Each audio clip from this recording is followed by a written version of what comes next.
and we start with Sefer Chofetz Chaim, and we continue with our subject Ltoeles, 7 conditions, meaning Ltoeles meaning for constructive purpose. Next one, intent, condition number 6. Having ascertained that number 1, negative information is accurate, so that's what we said, we have to double check that it's accurate. Number 2, the perpetrator was not justified. Maybe so we cannot say that he did a mistake, he didn't know, and stuff like that. Number 3, reproof was proven unsuccessful. As we said, first we have to try to approach him and see if we can resolve without speaking about it. Number 4, there are no other options, meaning that you can do something behind the scenes so nobody would know. And number 5, the information will be related accurately. The 2 more conditions must still be met before the information can be conveyed. Okay, so we're in condition number 6, right? The speaker must be certain that his sole intent is Ltoeles, for constructive purpose. So it's not like bearing grudge and stuff, only for constructive purpose, for the best of this person, or maybe to try to save other people. I have a question. Yes. Oh, like what's it called? If we were to, I know we're supposed to look at our deeds, but how far in are you supposed to look at before you speak something that has a chance of being Lashon Hara? Because it can go on for a day, 2 days until you finally reach a conclusion in your head. Yeah. So if it's not urgent, for example, if it's not, so it's nobody's going to get hurt. So you must investigate as much as possible. But if it's urgent, I don't know, maybe this guy's a crook, and he said, "I'm raising money for a mikvah in Israel, in Israel. So without you, Mr. Jude, so there's not going to be mikvah in Israel. What do you think about it?"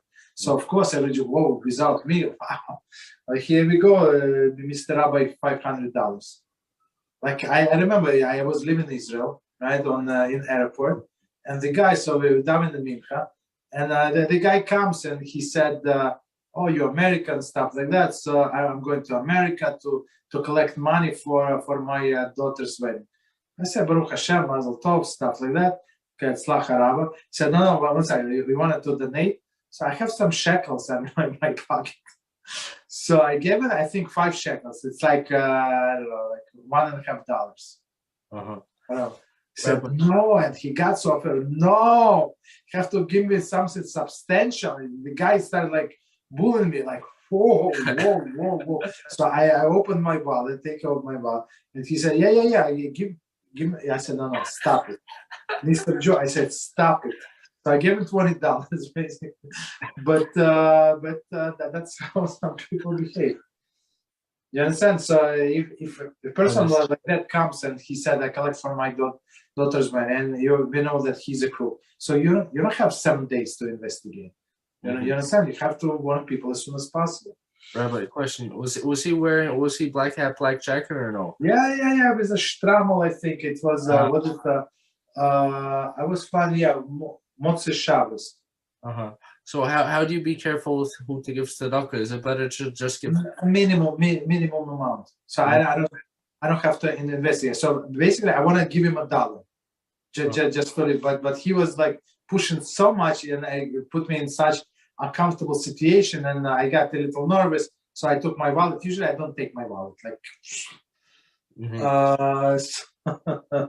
so these shekels are not good for him. Basically, he wanted a lot of American dollars. Okay.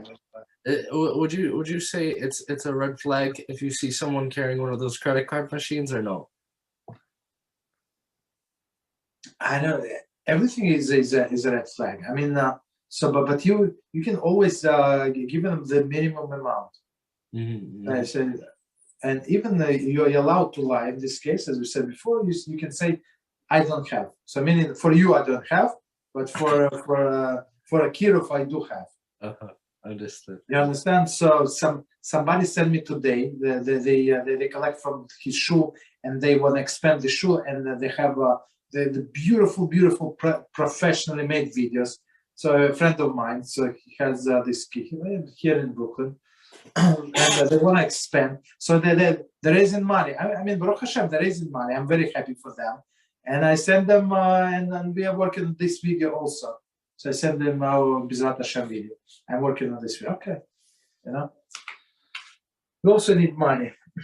Okay, so continue.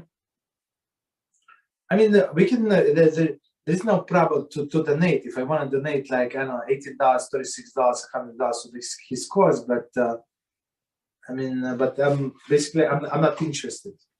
I know, yeah. It's better to donate, like, let's say, straight to like a whole community than one person. Like, for example, a synagogue. This raising money for a shul, for me, it's a waste of money. Mm-hmm.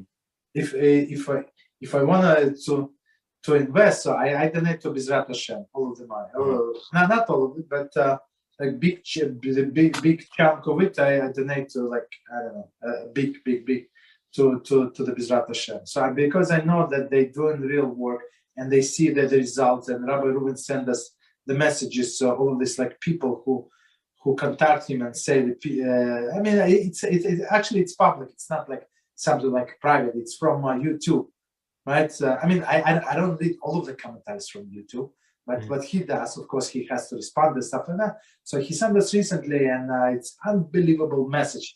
I don't remember for which movie, just one of the recent movies.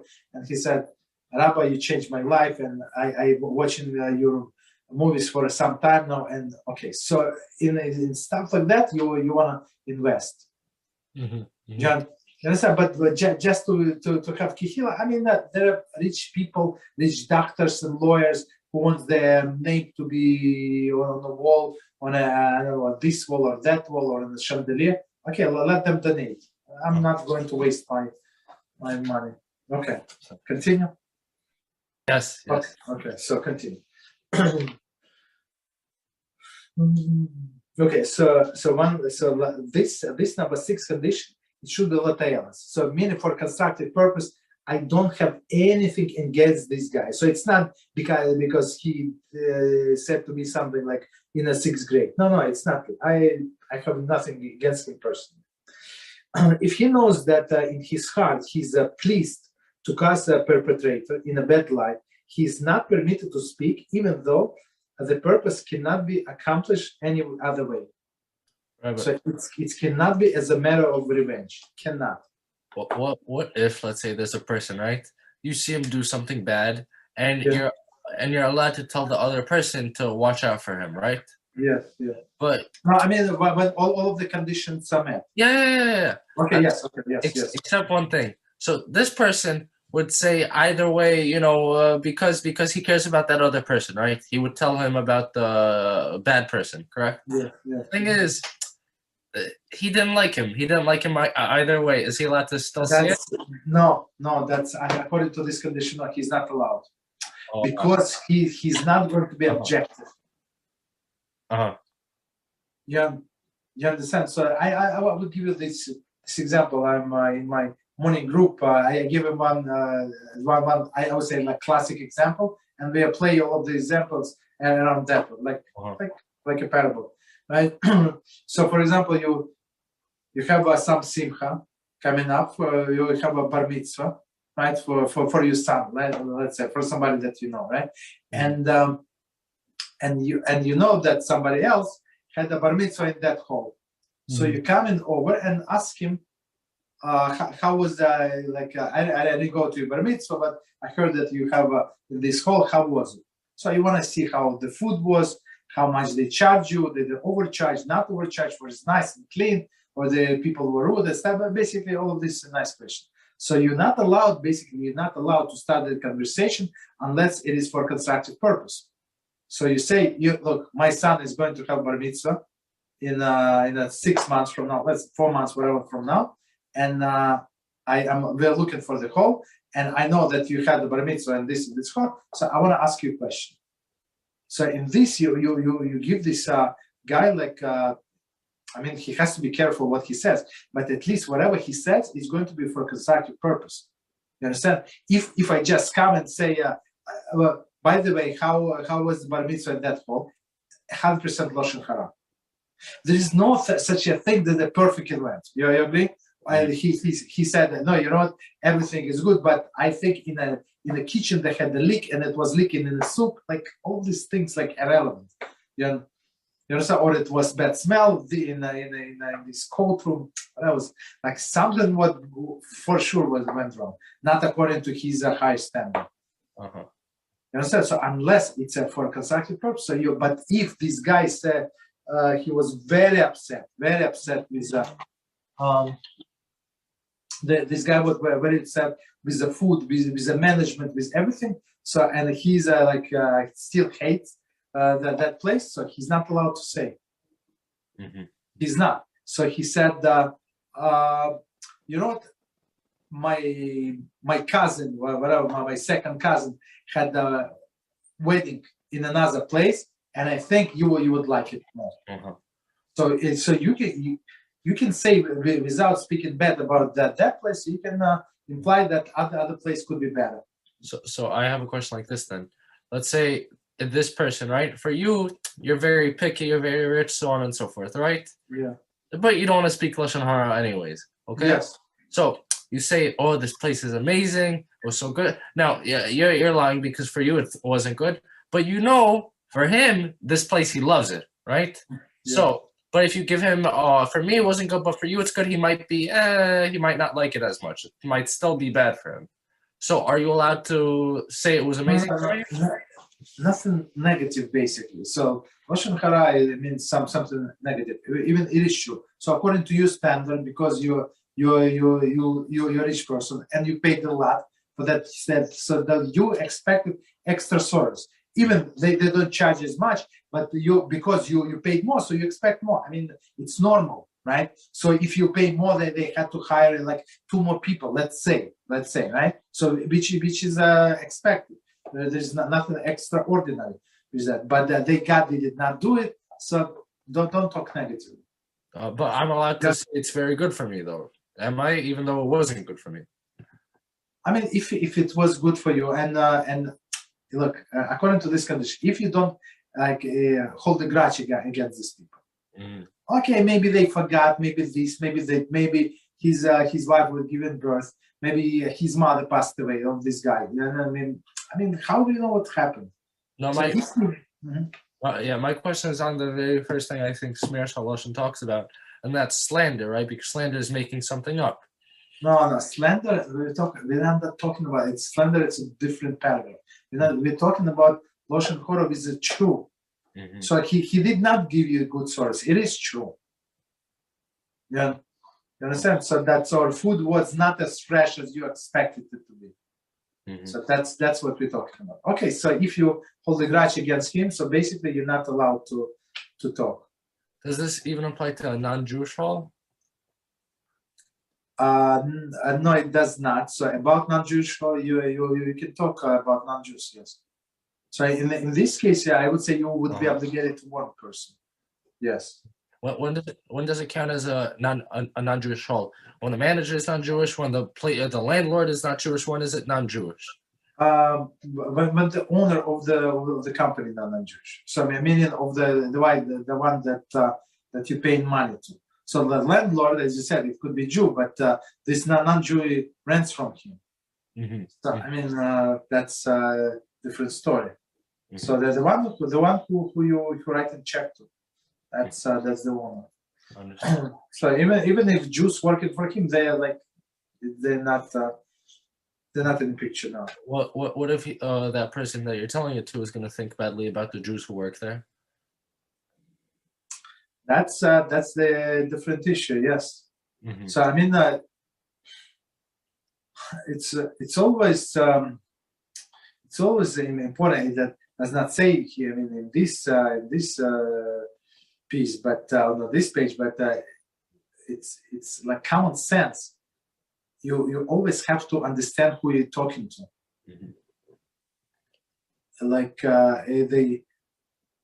they say this the story about Chofetz Chaim, when something happened, right? And he had to let the whole town know. It was right Motzei Shabbos and stuff like that. Some very, very important news and stuff like that. So he did not know what to do.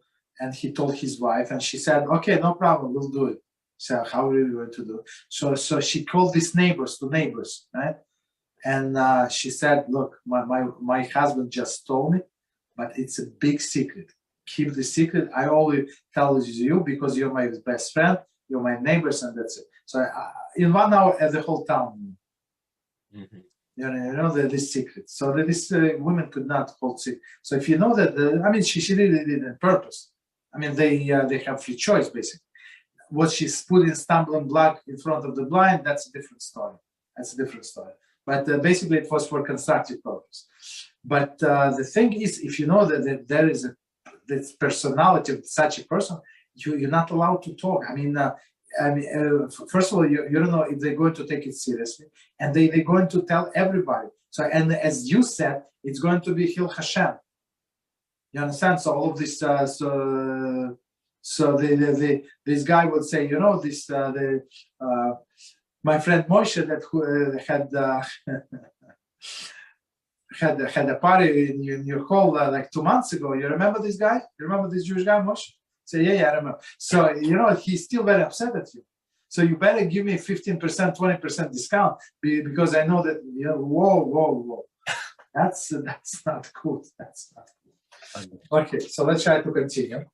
It is lowly to enjoy speaking negatively, even for constructive purpose. So that's so it's not be so the reason you're talking should not be for enjoyment or taking revenge and stuff like that. This is especially challenging when one is required to speak about a person whom he does not like. It is necessary to first eradicate any negative feeling toward that person. Only then can the negative information be relayed. So basically, as we said, there are many reasons why behave like that and stuff like that. So if you take the person out of the picture, right? So not everything is up to the boss. This boss has 30 employees, and some employees like crazy, and they did whatever they did. So it's not always the boss's fault. You understand? So okay. All right, so we start here. So we continue today with our kitzur. So we're in Siman number 17, and we're in CF1. And we stop in the middle. So I'm going to continue from. Actually, let me start from the beginning and then continue comments on where we left off. Rabbi, just one more question. Yes. About the Lashon Hara. Let's say there's a person, right? Now we're allowed to lie for Shlom Bait. Yes. My question is like this. Let's say not lie, but switch the not lie, but deviate from the truth a little, like speak. I would say ambiguously. So it's not like a direct lie that then he's going to check. But easy to check, and then he's going to come back and say, "Well, why you lied to me?" Okay, go ahead. So let's say this person, right? He wants to find the shidduch, right? So, but that person's, I don't know, father or whatever, right? Says, you have to have $1 million, or you have to be like this, or you have to have curly face or chassidish, something like that. Yes, okay? yes. Now, and you say, yeah, I'm chassidish. Allowed or not allowed?